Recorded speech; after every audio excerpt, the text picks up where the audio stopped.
Alright, hello ladies and gentlemen, my name is Cade from Ravencroft Guitars, and we are back with the final part of the Extra Life 2022 2.0 build. We're going to finish this up today. The raffle goes live in a week, so I'm kind of in a little bit of a crunch to get this all done. But yeah, we're going to get the neck installed into the body. I am going to go with a bolt-on.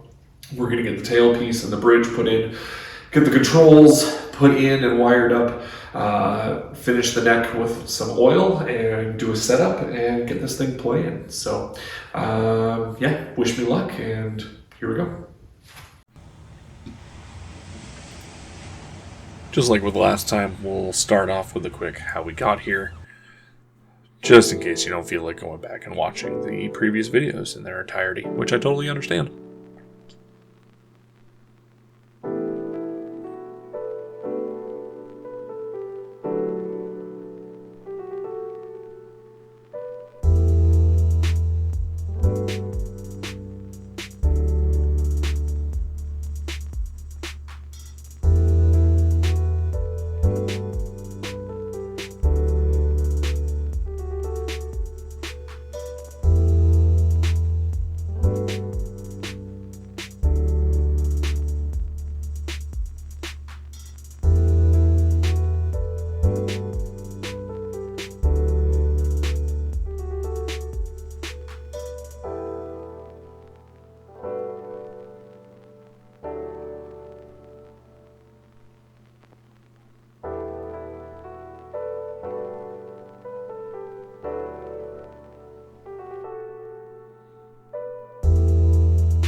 Alright, and on to the new stuff.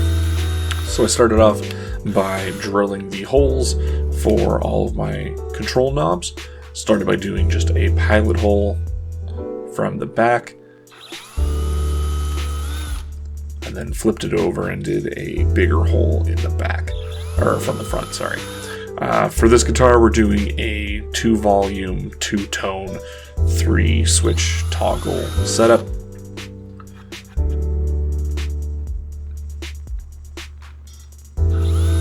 Normally I try to do as few knobs as possible, but because I don't know who the owner of this one's going to be, I wanted to make sure that I gave them options. So yeah, drilling through the top here for the holes that'll actually end up being the ones that the pots will go through.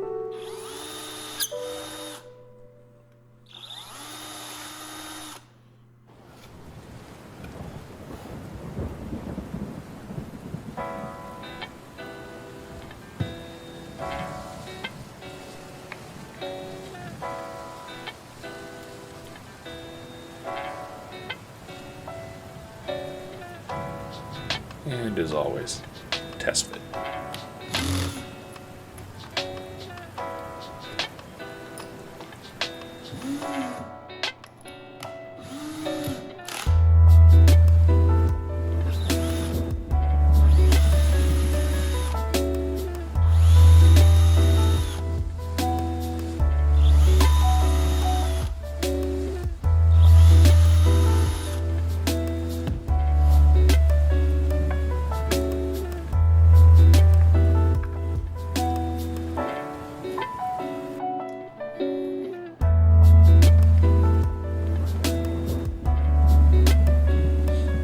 Now we go over to buffing. I'm using a 3-part automotive buffing compound along with an automotive buffer. I really like this stuff. The only thing I don't like about it is that it tends to fly all over the place and ruin my clothes because it likes to stain stuff. So we're going to have to get a new hoodie, which is unfortunate, but it is what it is. I really like the shine that you can get from this. I didn't get as fine of a shine on this as I would have liked. I don't know if I just, didn't apply the right kind of clear coat this time around, or not enough coats, or whatever. But didn't quite get the glossy finish that I was hoping for. But that's all right.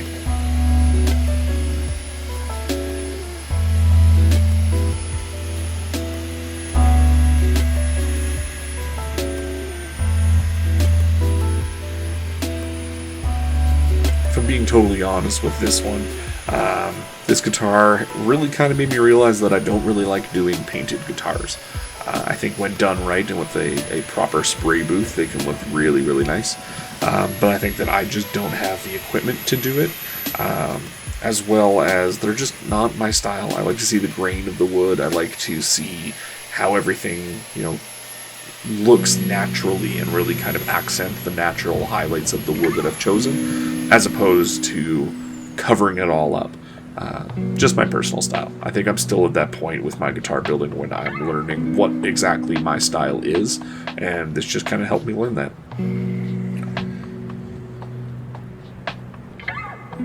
So here we're installing the pickups. We're going with dual humbuckers in the neck and in the bridge.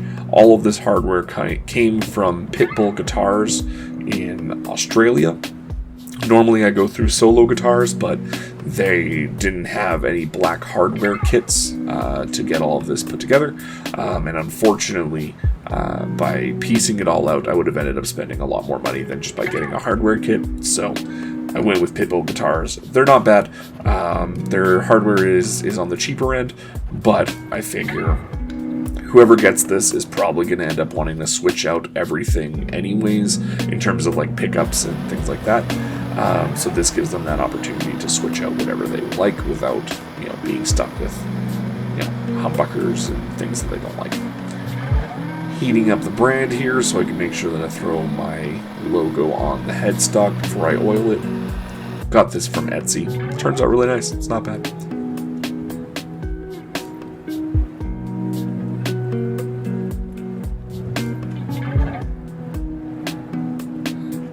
Didn't quite get it on this first try, so I had to go back and push a little harder. Fortunately, I was able to line it up nice and straight, so there was no issues in terms of getting the rest of the logo to work out nicely. There we go, and then still missing a little bit of the S, so I had to go back. If you're ever doing a brand like this and you're having a tough time with it, remember that you can sand it with a high grit sandpaper and it'll crisp up all of those edges as well. So, pro tip. I finished the neck with the Crimson High Build guitar finishing oil. I love the Crimson stuff. I need to get a new bottle. This one's starting to get a little crusty on me. But I really, really enjoy their finishing oils. I find that they really give you a fantastic finishing coat on this one because I'm just doing the neck and I don't want to get any on the fretboard, put some on a cloth and then rub it on. Normally if I'm doing a guitar body, I'll just pour directly onto the body and then buff it in.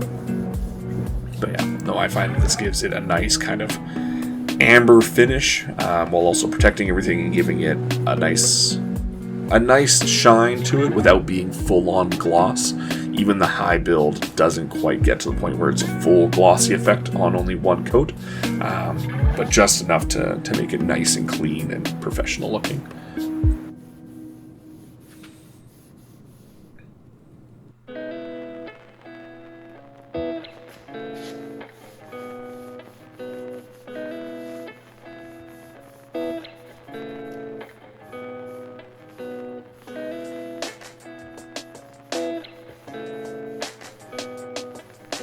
And then after you've applied it, you let it sit for about 5 minutes and then you buff off the excess.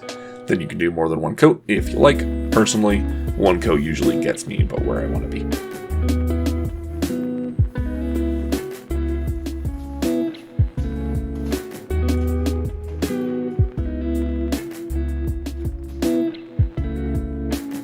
And this is after a single coat.